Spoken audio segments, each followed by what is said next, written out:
हमारी मृत्यु कैसे होती है आपको पता है? मरते समय व्यक्ति को कितना दर्द होता है? कितना? बोलो कितना? नहीं, आप लोगों को कुछ भी याद नहीं है, हमें याद है।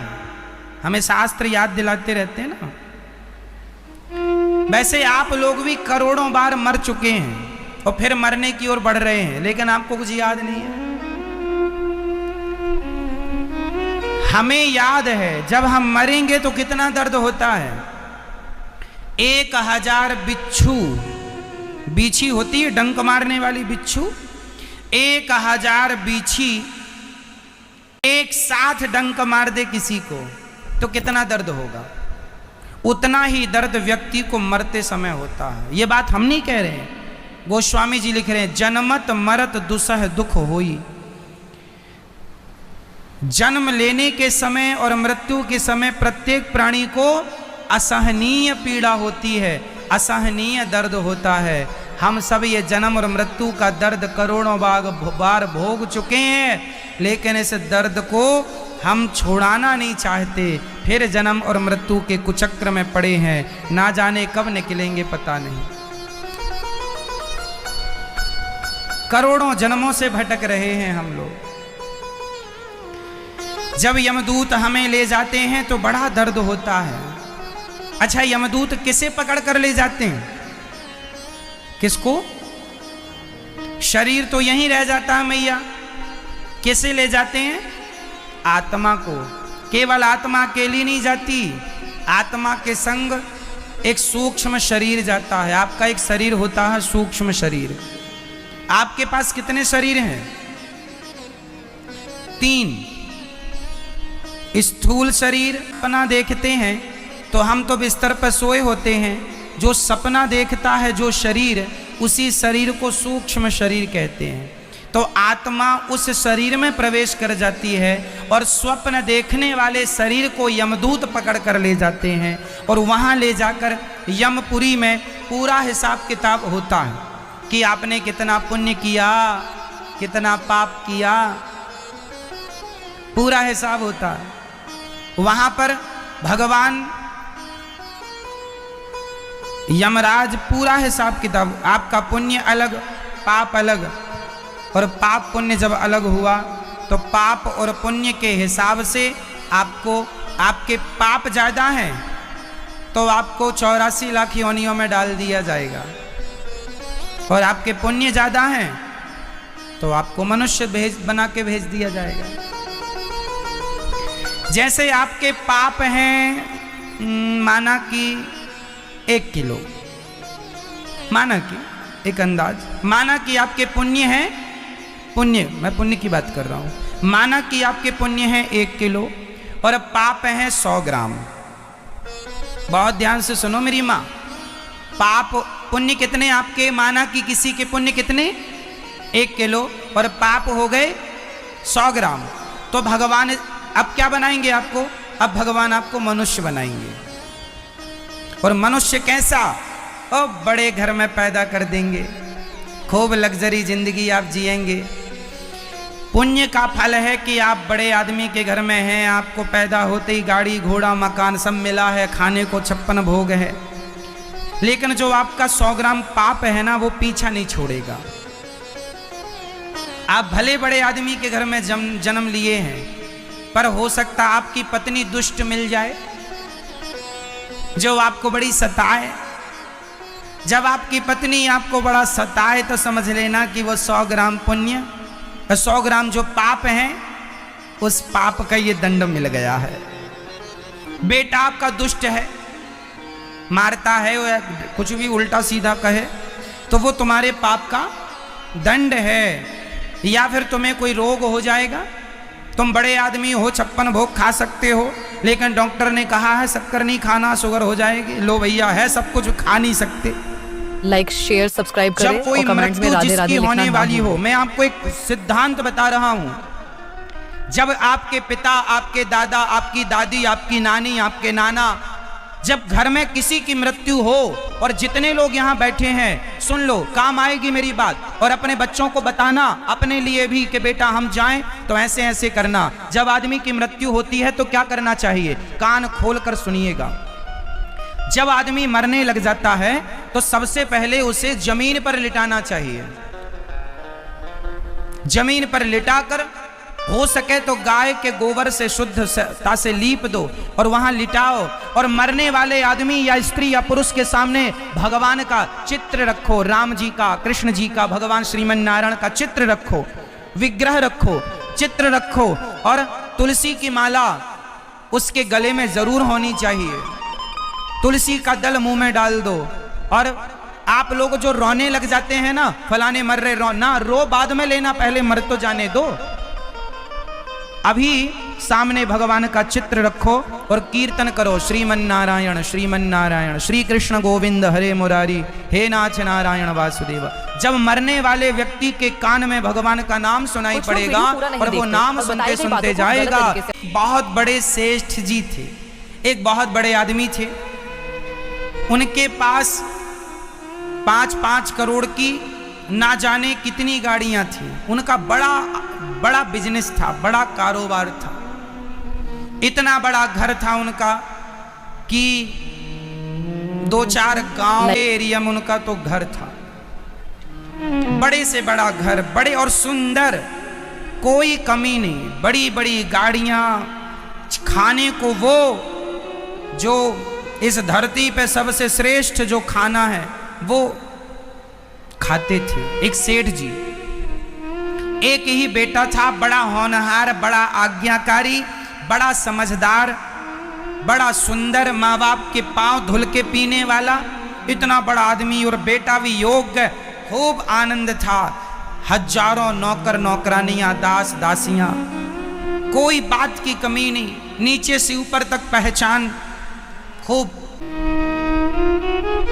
जब आदमी को इतना सुख वैभव मिले तो समझ लेना चाहिए कि इसने बहुत पुण्य किया है। इसने क्या किया है, बहुत पुण्य किया है, और उस पुण्य का परिणाम ये अच्छा खा रहे हैं, कोई टेंशन नहीं, बड़े घर में हर प्रकार की सुख सुविधाओं के साथ जिंदगी जी रहे हैं।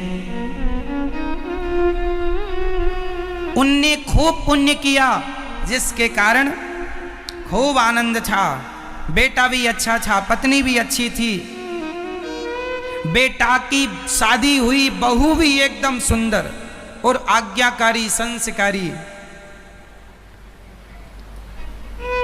सब अच्छा चल रहा है ना। तभी एक तूफान आ गया।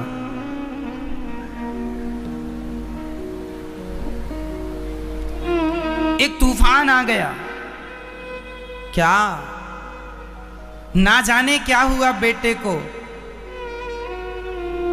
और बेटे की मृत्यु हो गई।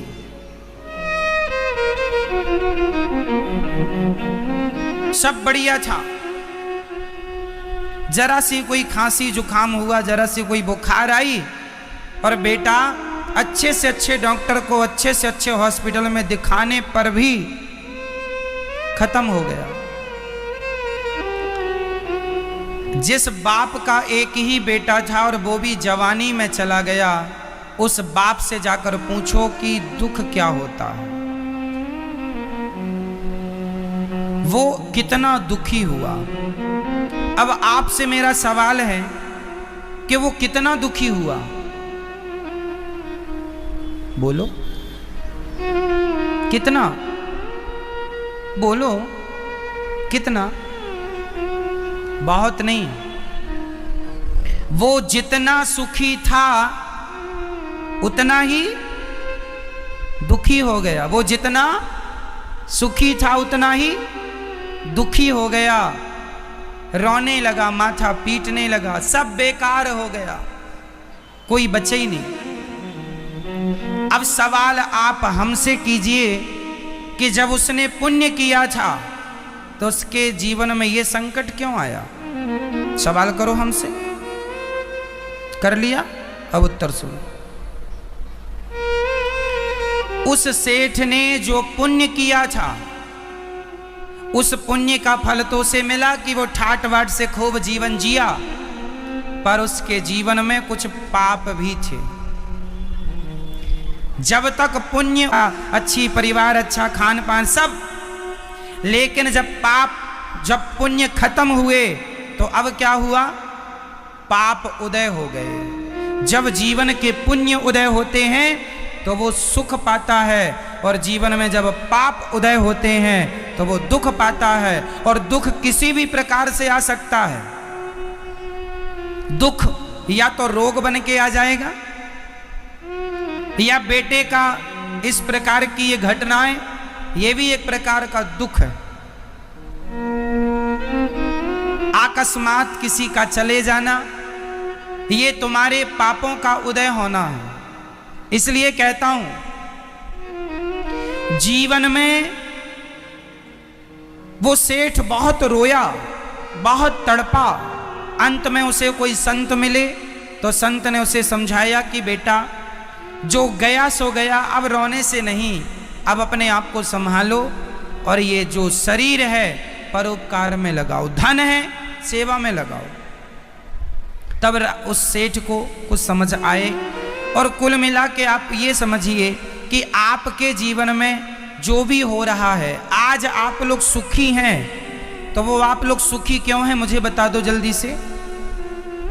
क्योंकि आपको अभी पुण्यों का फल मिल रहा है। और जीवन में जब आपका दुख शुरू होए तो रोना मत मैया। जीवन में जब आप दुखी हो तो आप रोएंगे नहीं, ये सोचिएगा कि ये आपके ही कर्मों का दंड है। सही है? को ना काहू को सुख दुख कर दाता।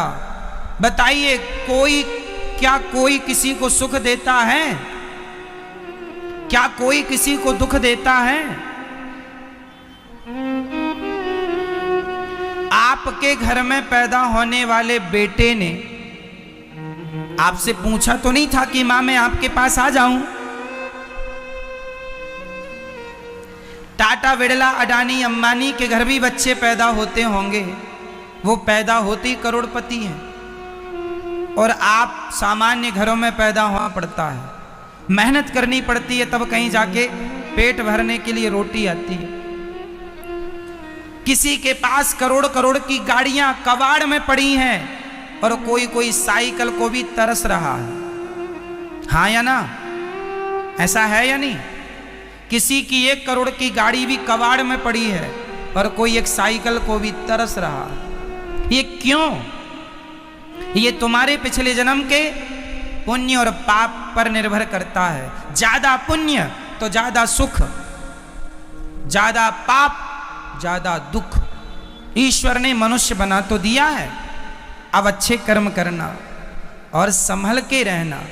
और जब जीवन में दुख आएगा तो आप किसी को आरोप प्रत्यारोप नहीं लगाएंगे तुम्हारे कारण दुख आया। हाँ, हमारे दुख का जिम्मेदार, हमारे दुख के जिम्मेदार हम स्वयं हैं।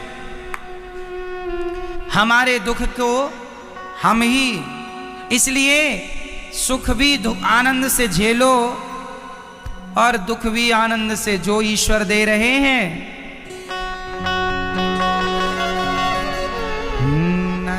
हमने जो किया था वो हमें मिला है, बुरे का बुरा मिला और अच्छे का। कर्मों का फल तो भोगने भगवान को भी आना पड़ता है मेरी माँ। ना दिया हो, पर आपको तो पता है, इसलिए तुलसी, तुम्हारी माँ, तुम्हारे पिताजी कोई भी जब परम धाम को जाए तो चिता पर तुलसी की लकड़ी अधिक से अधिक। मरना कहाँ? मरना भला है दूर का। कहाँ मरना चाहिए?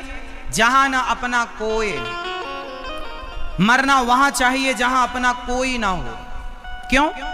अरे अपने होंगे तो कहेंगे हमें पहचानो, हमें पहचानो, और अपना कोई ना होगा तो आप भगवान के आश्रित रहेंगे। भगवान का चिंतन करते करते आपके प्राण निकलेंगे।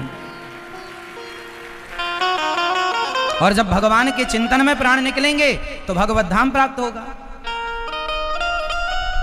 और इनका और ये अच्छा ये बताओ कि आपके मरने पर किससे फर्क पड़ेगा? किससे फर्क पड़ेगा? जो लोग कहते हैं ना हमारे बाद क्या होगा, साहब बढ़िया होगा, तुम तो जाओ, कुछ ना रुका किसी का कुछ ना रुकेगा। हमारे पहले भी ये संसार था, हमारे बाद भी ये संसार जस का तस रहेगा। कितने आए हम जैसे और कितने चले गए, क्या बिगड़ा बताओ? इसलिए ये अभिमान ना रखो कि हमारे बाद क्या होगा, सब बढ़िया होगा। इसलिए आप तो भगवान का चिंतन करो, भगवान की शरण में रहो, और घर में तो मरना ही मत। घर वाले, अच्छा जो आदमी घर पे मर जाता है ना, मैं आपको बिल्कुल सही बात बता रहा हूं। आपके हैदराबाद में ऐसा होता है क्या? जब आदमी कोई मर जाता है ना, शाम को जब कोई मरता है तो रात भर उसे रखते हैं, ऐसा यहां होता है। फिर रात भर जब रखते हैं ना तो शाम को पड़ोसन पड़ोसी चाय ले लेके आते हैं, ऐसा होता है यहां पर, होता ना? लो वहां आदमी मरा पड़ा है, सास मरी पड़ी हो, बहू चाय पी रही है, अदरक कम है,